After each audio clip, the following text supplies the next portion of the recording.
Hello and welcome to the Australian Institute of International Affairs. I'm Rashi, and today speaking with us is the Indian High Commissioner to Australia, His Excellency Mr. Navdeep Suri. Thank you so much, Your Excellency, for Pleasure joining to be us. with you. I would like to begin by asking about the Australia-India bilateral relationship.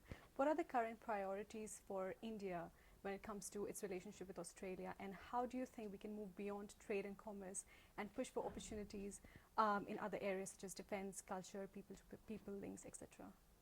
Well, it's actually evolving into a very multifaceted relationship. I don't think it would be fair to say that it's limited to trade and investment. I think over the last couple of years in particular, we've made giant strides in terms of our defense cooperation with Australia. Last September, we had our first ever bilateral maritime exercises in the Bay of Bengal. A significant Australian naval contingent was outside Visakhapatnam for about 10 days. Yes. We've had reciprocal visits of our Navy chiefs, of our armed forces chiefs, and there are a lot of serious conversations underway in terms of humanitarian assistance and disaster relief, in terms of establishing some forms of interoperability of equipments and so on. We are also moving into areas, we've signed an agreement on white shipping, which means that we create much more maritime domain awareness amongst our respective navies. So those are some of the very specific things that have taken place in the last couple of years. Later this year, hopefully, we are looking to hold our first 2+2 dialogue with Australia, which is at the level of Foreign Secretary and Defense Secretary. So that's again an example. We're moving on to more sensitive areas of cooperation like counterterrorism and so on. And all of this is important because it is evidence that we've gone beyond the legacy of the past, and there is a genuine trust and confidence that is now building in the relationship, that we are able to talk about defense and South China Sea and terrorism and all of these other issues. The other areas, and I'm not touching trade and investment right now, where I think doing a lot of work, education and skills. And that's not just in the presence of about 70,000 Indian students that we have currently in Australia, and that's the second largest cohort of foreign students, but increasingly in the joint PhD and research programs that we are seeing between Australian institutions and Indian institutions. We're seeing it in the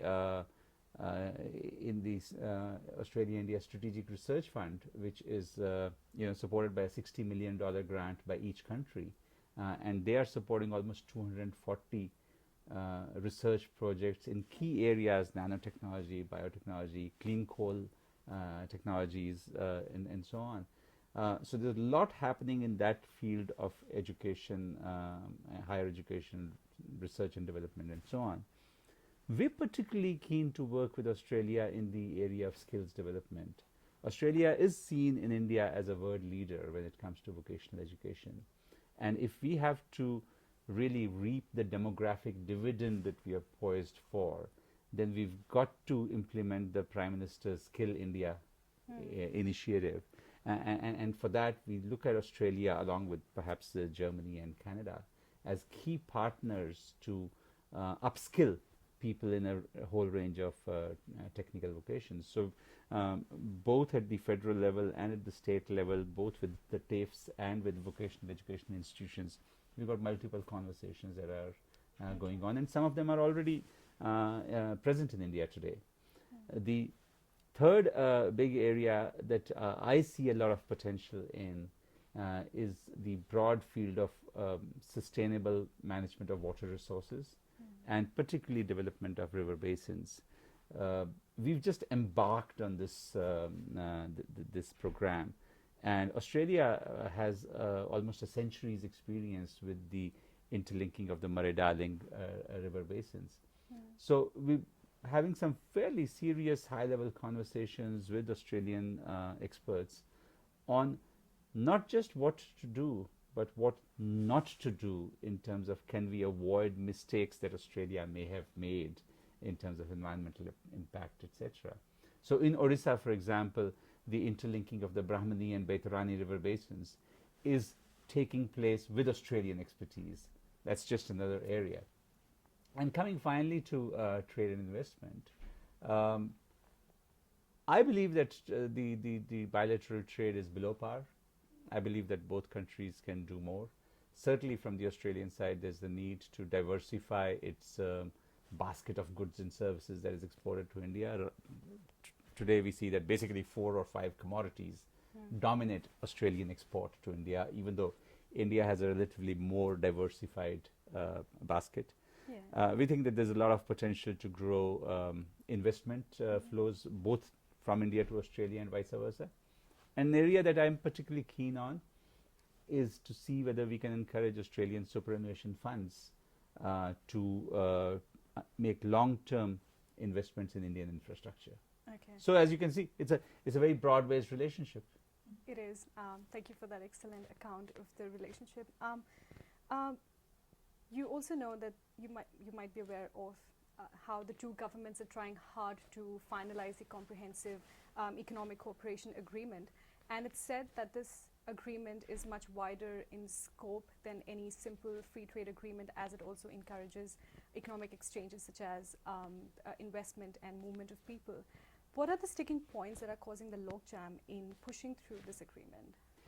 Well, you know, given the level of ambition that you've described yourself, these agreements are really complicated. If you look at the China-Australia free trade agreement, that took 10 years to negotiate. If you look at the Australian agreements with Japan and Korea, they took quite a while to come through.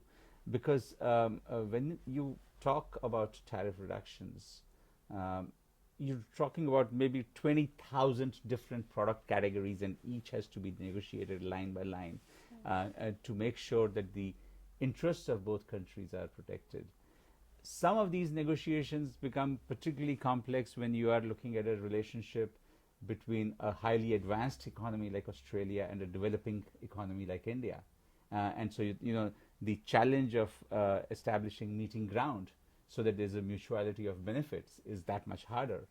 Yes, I think some delays also been there because, you know, of the elections and change in government. But I'm happy to say that our commerce ministers just had a very good meeting with Minister Steve Chobo on the sidelines of the East Asia Ministerial in Laos.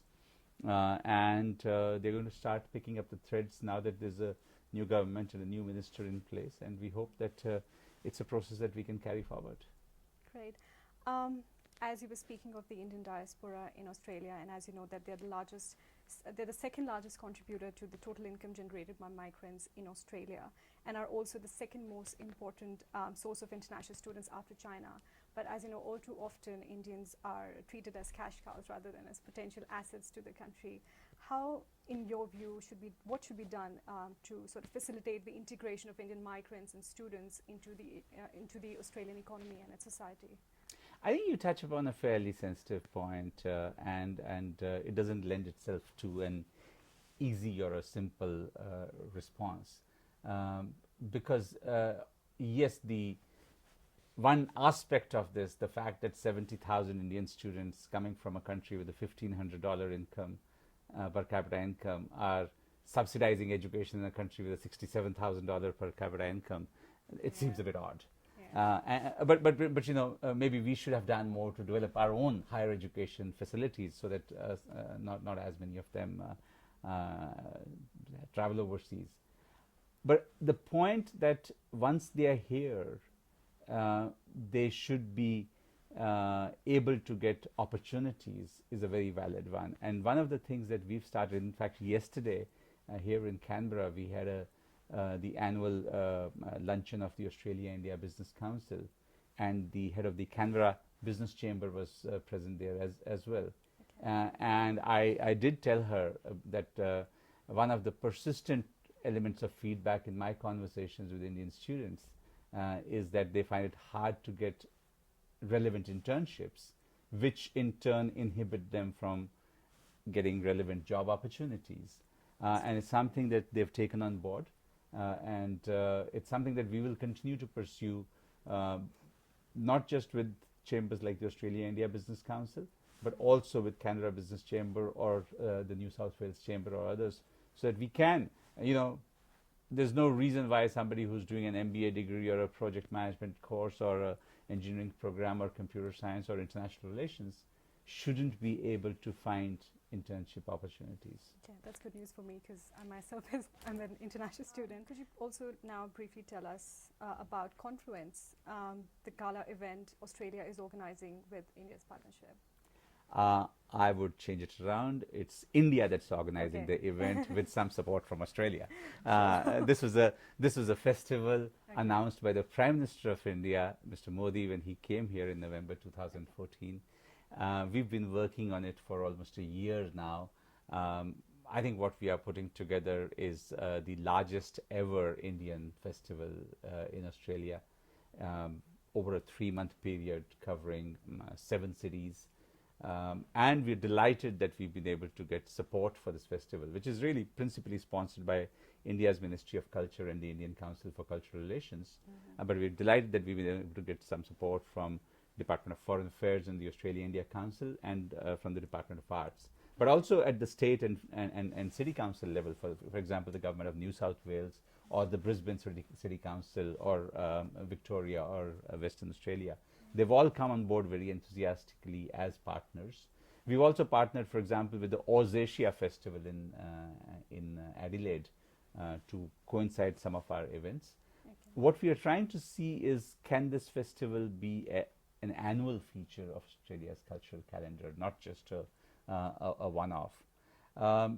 In terms of organizing the festival, we've had 3 or 4 key objectives. The first is that while we would love to have strong participation of the Indian community in the festival, but really it's a festival that's aimed at the broadest cross-section of arts-loving audiences.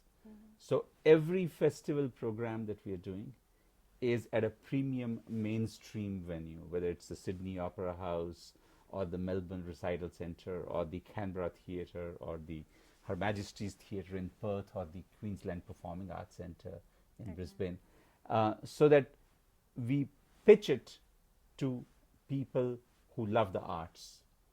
The second thing that we were very focused on is, in terms of the content, what is it that we're trying to showcase in a country as diverse as India? So we selected that there are some elements that have to reflect the fact that we are a 5,000-year-old civilization. So we've got elements of classical dance like Kalakshetra with their Bharatnatyam and Nityagram with their Odissi. But at the same time, we were conscious that we are a very young country. And so we must include into the festival programming that reflects that energy and confidence of today's youth in India. And that's why we bring a group like Raghu Dikshit with his brand of rock music built on Indian folk themes, wearing a lungi and playing the guitar.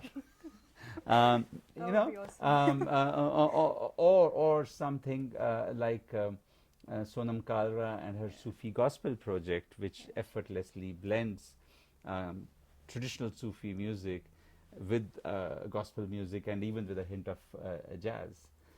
The third objective was to break some stereotypes. And so we've got, for example, the Pia Behrupia piece of theatre, which is a uniquely Indian take on Shakespeare's Twelfth Night.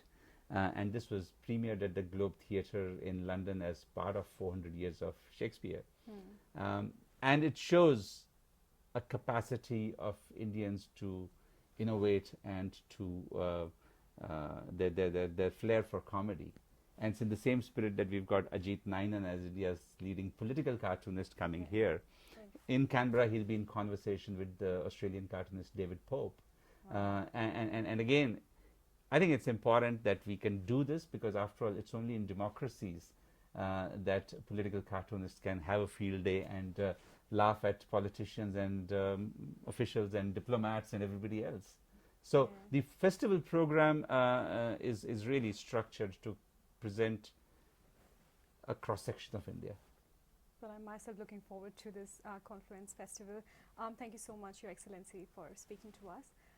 For more information on the Australian Institute of International Affairs, please visit us at internationalaffairs.org.au. Thank you. And for more information about the festival, please visit www.confluencefoi.com. Thank you.